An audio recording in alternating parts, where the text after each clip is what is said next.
Hello everybody, welcome back to the CCNA routing switching video series brought to you by ABY Design and Tech. In this video, we're going to have a look at the IP protocol and look at the features of the IP protocol. So to begin with, what is IP? So IP, or IP version 4, is a layer 3 protocol, so it operates at the network layer of the OSI model. Now, the reason why we're talking about this in this video, because it's the most popular protocol used in the world, network layer protocol used in the world at this current point in time. There's the next most common network layer protocol is IP version 6, and that's essentially the successor to IP version 4 when we finally run out of IP version 4 addresses. So IP allows for end-to-end communication. Essentially, it defines where your source is and where your final destination is. So in the previous videos, we looked at Ethernet. Ethernet allows for node to node or hop by hop communication. Where do I go to in my network to reach that final destination? IP, that is my final destination. So IP provides logical grouping of devices. We group devices into networks. And an IP address is a logical address, as it is not permanently assigned to your machine. So the IP address assigned to your computer, your phone, your laptop is only significant as long as you're connected to that network. As soon as you move to another network, that IP address is no longer bound to your machine. Think of this IP address as being like your home address, so your postcode, your street address. When you move house, your postcode changes, your street address changes. Obviously, that's taking into account that you move off your road. But even if you move off your road, your house number is going to be different. The other type of addressing, MAC addressing, which is for Ethernet, the way I like to explain that, it's like your social security number or your national insurance number. No matter if you move house, that's always going to be the same. With IP, you move house, your postcode is going to be different, and your street number and your street address is going to be different. And so a similar concept applies to IP. As you move from one network to another, your IP address will change. That's why it's a logical address, because it's not permanently bound to your machine. It's only bound to your machine whilst you're part of the network, to show that you're part of the network, and also so that you can have reachability to not only devices within that network but also devices outside of that network. And all IP addresses come with a lease. And this can be days, minutes, or hours. And we can set the lease to infinite, but that's a bad idea. So what's a lease? So, as an example, let's say that you connect to your home router. You're assigned an IP address. For example's sake, let's say it's 192.168.1.10. That lease is 7 days. Now, what does that mean? That means that IP address is rented out, is leased to your device for 7 days. If you do not renew that lease within 7 days, that means that IP address goes back into the pool of available IP addresses and it's assigned that to another device. So whilst that lease is active, nobody else in that network, unless you delete that lease manually, no one else in the network can be assigned the IP address that has been leased to your machine. The way it works is that, let's say you disconnect your machine from the network, you turn it off, you have a laptop, you switch it off. When you switch it back on and you connect back to your home network, you're going to be assigned that same IP address. So let's have a look at this example of how the IP address can change depending on what network you connect to. Imagine you have a laptop, okay? Now, at your home network is 192.168.1.0/24. You will be assigned the IP address 192.168.1.10. That means that anytime you connect to your home network, that's the IP address you're going to be assigned. The lease is for 7 days. If you don't renew that lease within 7 days, then that IP address will be put back into the pool of available addresses and probably be assigned to another device. Essentially, that address will renew every time you connect back to the network. Now, imagine that for whatever reason you pop over to Starbucks, you want to have a meeting with your friends or something, then you connect to Starbucks public Wi-Fi. Now, of course, you would use your own VPN to protect your data, because everybody knows that when you connect to a public Wi-Fi with no password, with no encryption, your data is sending clear text. Someone could open a protocol analyzer like Wireshark, capture your data, and then rebuild that data packet by packet, frame by frame. But moving on from that, you go to Starbucks. Their network is 10.0.0.0/8. Now, when you're connected to their network, you will be assigned the 10.100.1.1 IP address. As you can see, you haven't carried over the IP address you were assigned at your home network. Like I said, you only assign that 192.168.1.10 IP address whilst you are connected to your home network. When you move to the Starbucks network, you're assigned an IP address from their range of addresses. So this network will define a range of addresses. Okay, so you're assigned the IP address and the lease is for 4 days. If your device doesn't connect back to the network within the 4-day period, then that lease is not currently active. Another device can be assigned that 10.100.1.1 IP address. Now, throughout these movements, the only thing that stays the same is going to be your MAC address. Your MAC address will always stay the same. That is physically assigned to your network interface card. Now, if you were to go to your office, maybe your office supports a bring your own device policy where you can bring your own device and actually work on it. The network that your office uses is 172.16.00/16. Now you're assigned the IP address 172.16.200.25 with a lease of 12 hours. Again, if you do not renew that lease within 12 hours, that's put back into the pool of available addresses that can be assigned out to devices, and it'll probably be assigned to another device. But as you can see, the reason why an IP address is a logical address is because it's only bound to your machine whilst you are connected to that network, and is used to logically group devices into networks. So when you are connected to the 172.16.0.0/16 network, you're part of that group. You're part of the 172.16 group. Everybody knows that to be able to reach you, they can just go to the 172.16.0.0/16 group. Now, the reason why we group IP addresses, you'll be able to understand more as you progress through this course.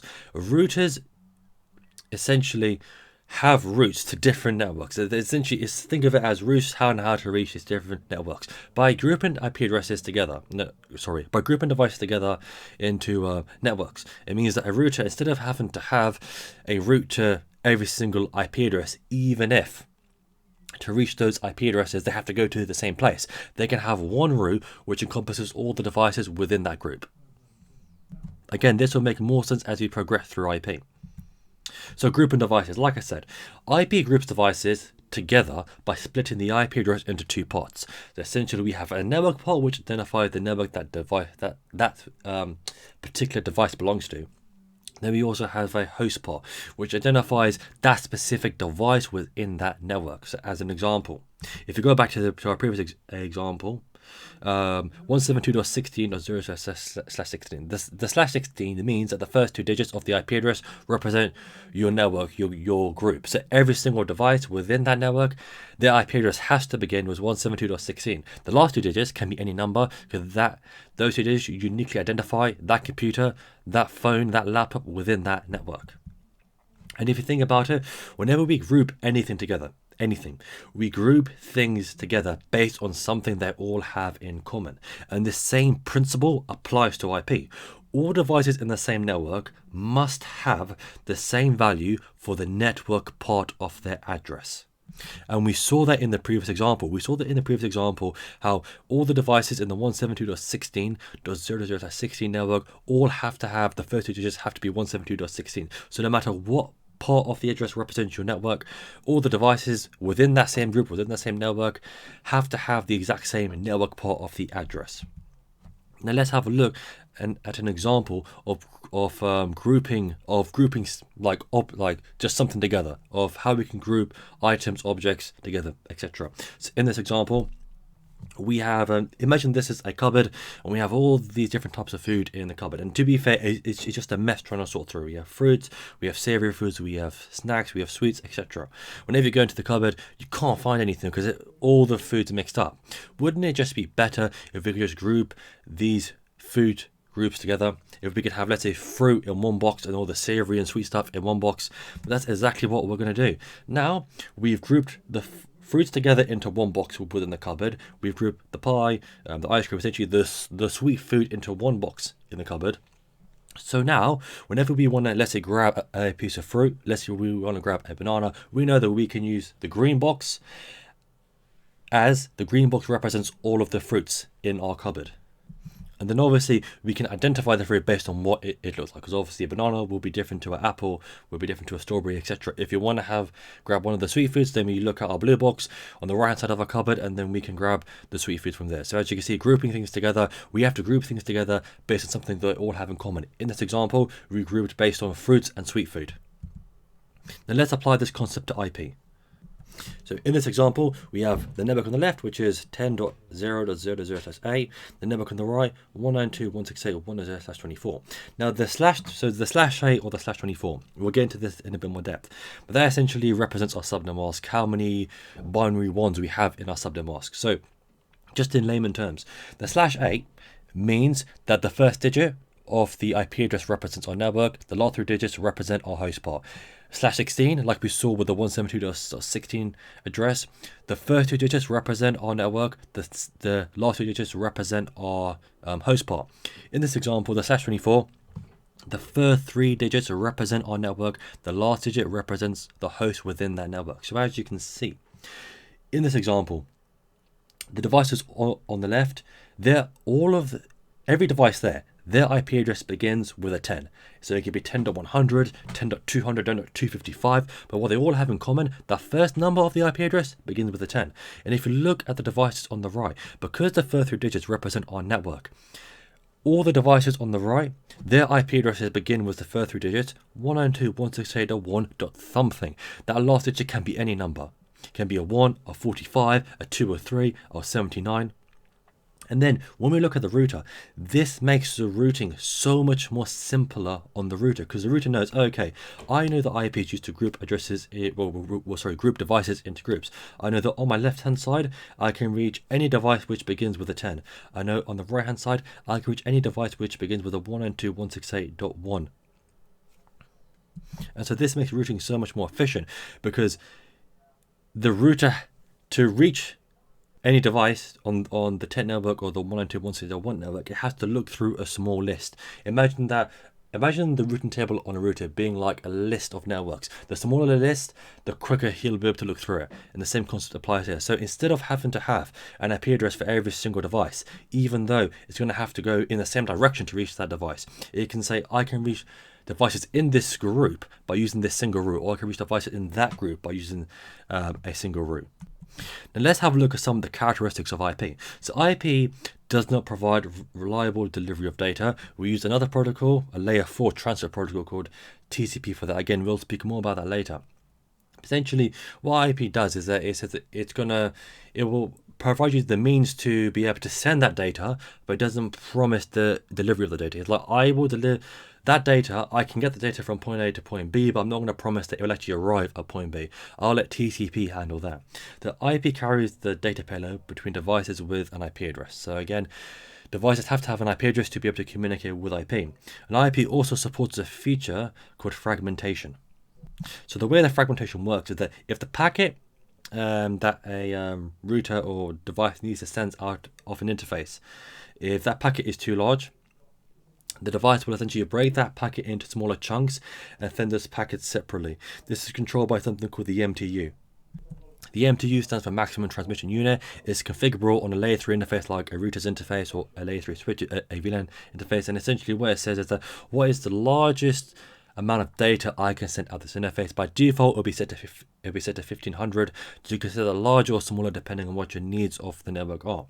And then once fragmentation has taken place, the receiving device will need to reassemble that packet. So by the receiving device, I'm talking about the end destination, not the devices in between.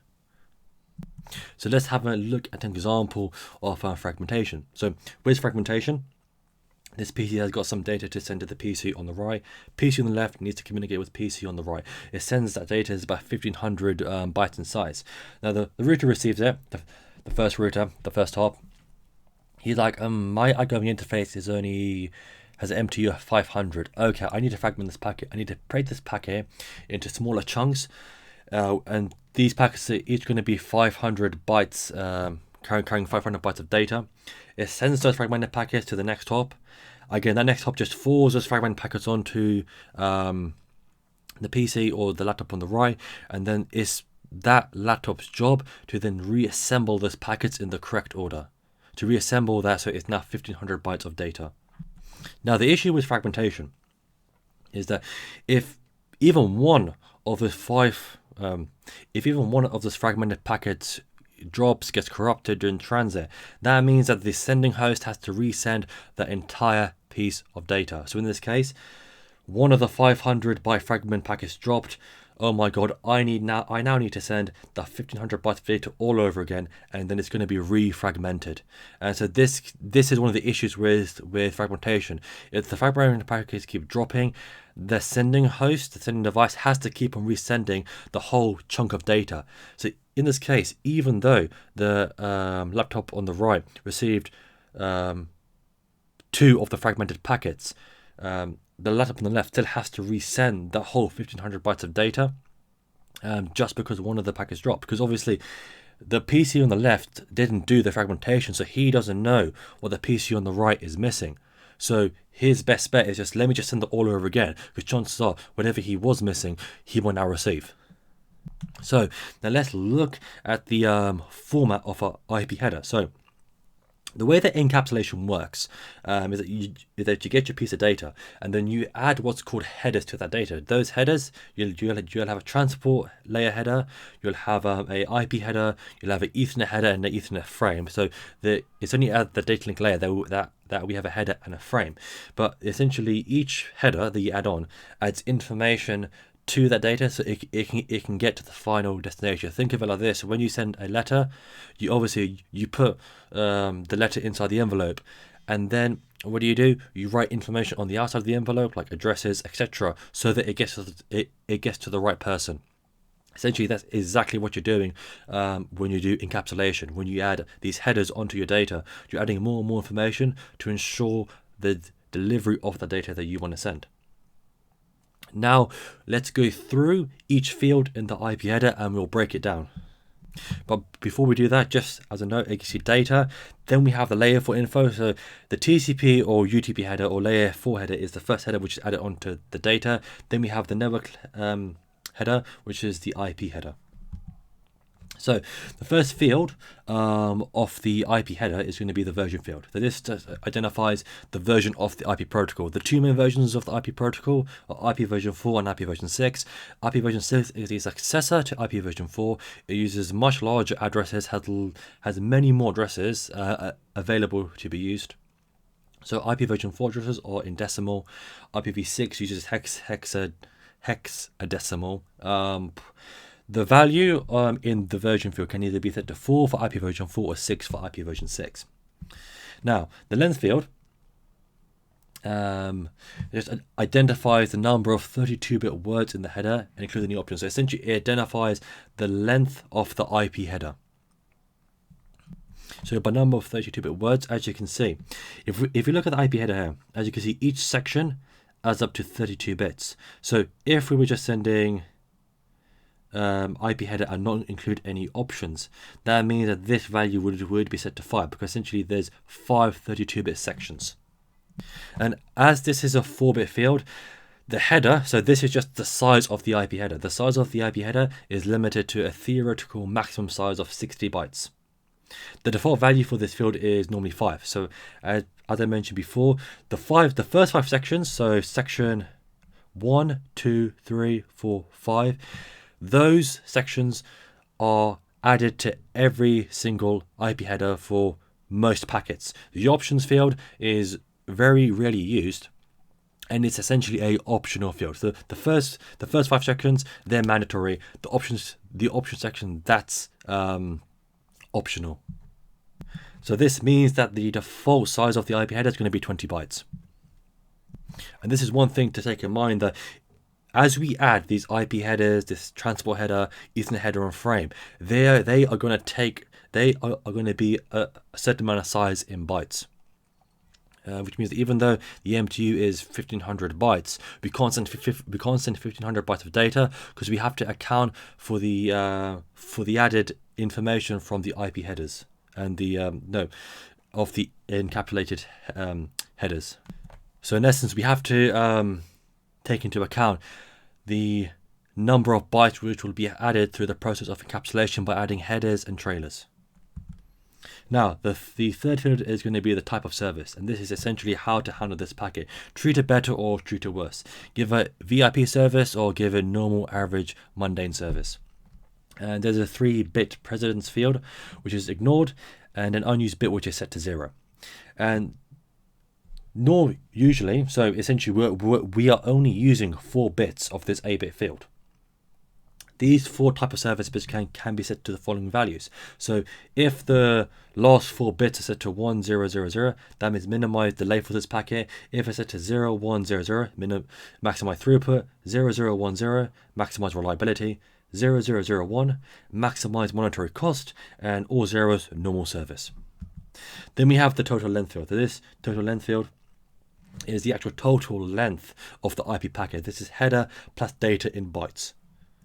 And this is a 16-bit field, and because it's 16 bits, in theory, the largest IP packet we could send would be 65,535 bytes, in theory. And this field can change when we go through the process of fragmentation, because obviously, when we go through the process of fragmentation, the data with each IP packet is going to be smaller, so that means that the total length field can change as well. The next field we have is going to be the identification field. This is a unique identifier for each IP packet. So as an example, the first IP packet you send may have a identification value of 1, and then 2, and then 3, etc. So it just identifies the IP packet, the order that the IP packets were sent, so that if for whatever reason, let's say you send IP packet 1, 2, and 3, if 1 arrives after 2 and 3, then the receiving device knows, okay, the packet was identification number 1. That was the first packet that this sending host sent to me. So that's going to be the first packet when I start to feed this information to the application. And so the fifth field is incremented with each subsequent packet, and it helps with the reassembly of fragmented IP packets. This is very, very important because each packet fragmented will have the same identification value. So a device knows that, okay, if I receive multiple IP packets and they've got the same identification number, that must mean that they're fragmented packets. So I now need to reassemble those packets because they used to be one large packet. Now there's several smaller packets. Then we have the flags field. Now in the flags field, it is 3 bits in length. The first bit is always set to 0. Okay. Now the second bit is the do not fragment bit. Essentially, if that's set to 0, it means allow fragmentation. If it's set to 1, it means do not, under any circumstances, allow fragmentation. The third bit is the more fragments bit. If it's set to 0, it means that the last fragment of the original IP packet. If it's set to 1, it means additional fragments will follow. So going back to our example of fragmentation, the first packet, or the original packet that the laptop on the left sent would have had the do not fragment bit set to 0, which means allow fragmentation. And then obviously once the router had fragmented the packets into 3 smaller size packets, the first 2 are going to have the more fragments bit. The third one's going to have the more fragments bit set to 0 because that is the last fragment of the original IP packet. And then we have the fragment offset field. Now the fragment offset field is mainly used in the reassembly of IP packets or fragmented IP packets to put them back into the correct order. Now it specifies the offset in 8-byte units from the start of the original IP packet. For example, the first fragmented packet may have a fragmentation offset, will have a fragment offset of 0. The next one may be 180, the next one may be 300. And so the way that this works is that the larger the fragment offset, the later on in that packet that this fragmented packet came from. And so the fragment offset is used to rearrange the data back into the correct order if the packets arrive out of order. So as an example, it knows, okay, when I know that these are fragmented packets and I need to take these and then build the original IP packet which was sent. I know that, okay, the first packet that represents the first chunk of data is going to have a fragment offset of 0. The next one's going to be 180. The next one's going to be 300. It's literally as simple as that. The next field is going to be the time to live. Essentially, this is the number of router hops the packet will go through before being discarded. Essentially, the life of the packet, and it's used to prevent loops, and it's very effective at this. So each time a router receives the packet, it will decrement the TTL value by 1, not by 0, and will then make a forwarding decision. And usually this value is set to 32 or 64. So you can see how this could help if there was a loop. So all a loop is a packet is forwarded around endlessly for whatever reason. This helps to prevent a lose, because every time a router has to make a forwarding choice to forward a packet, it's going to decrement that TTL value by 1. If that TTL value of the packet reaches 0, that packet is simply discarded. The next field we have is going to be the protocol field, which is 8 bits in length. This indicates the transport layer protocol to hand this data over to when it arrives on the receiving computer. So when the computer receives it, okay, he's like, okay, the protocol, if it's TCP, I'm going to hand this over to the TCP protocol stack, which is on my computer. If it's UDP, hand it over to the UDP protocol stack, so that we make sure the correct layer 4 protocol receives the data and can then process it, because obviously TCP will not be able to process UDP, ICMP or IGMP information. That's very important. The next field we have is going to be checksum. The checksum is just used for error checking to make sure that the IP header did not become corrupted for whatever reason during transit. And the sender will take all the information in the IP header, run it through a mathematical algorithm, and the result will be input into the checksum field. And then the receiving device will essentially follow the exact same process.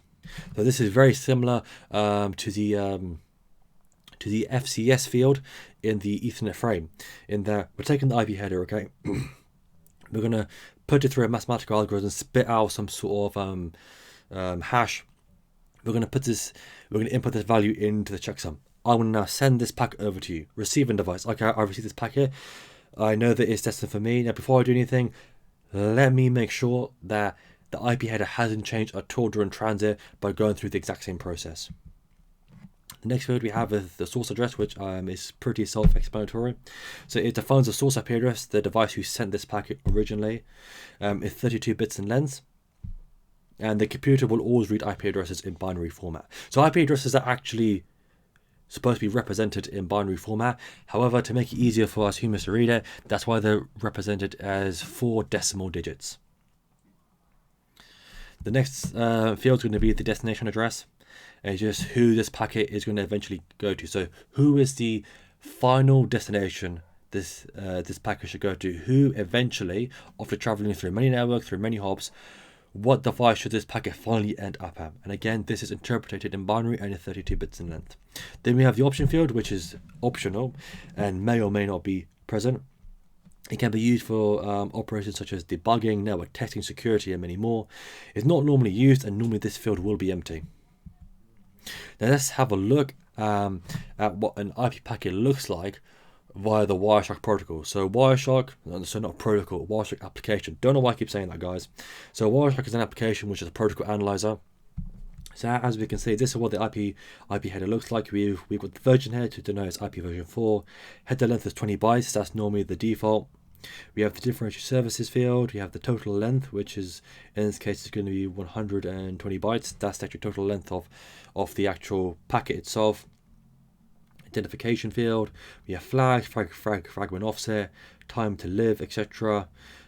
Protocols. This is the ICMP. So the layer 4 protocol is going to be ICMP. Time to live is set to 255. Source and destination addresses. And over here we actually have the fragments we do, and as you can see, we have fragment 1, 2, 3, 4, 5, 6, 7, 8, 10, and as you can see, the fragments will. Okay, so this fragment represents bytes 0 through 1479 of the original IP packet. These are the next 1480 bytes, 1480, and then finally we have the final 100 bytes of the original IP packet the sender sent in the first place. And that's all there is to it. So this is just one of, I'd say, about 3 or 4 videos in the IP protocol series. IP is a very big protocol, so we're going to be breaking up into multiple videos.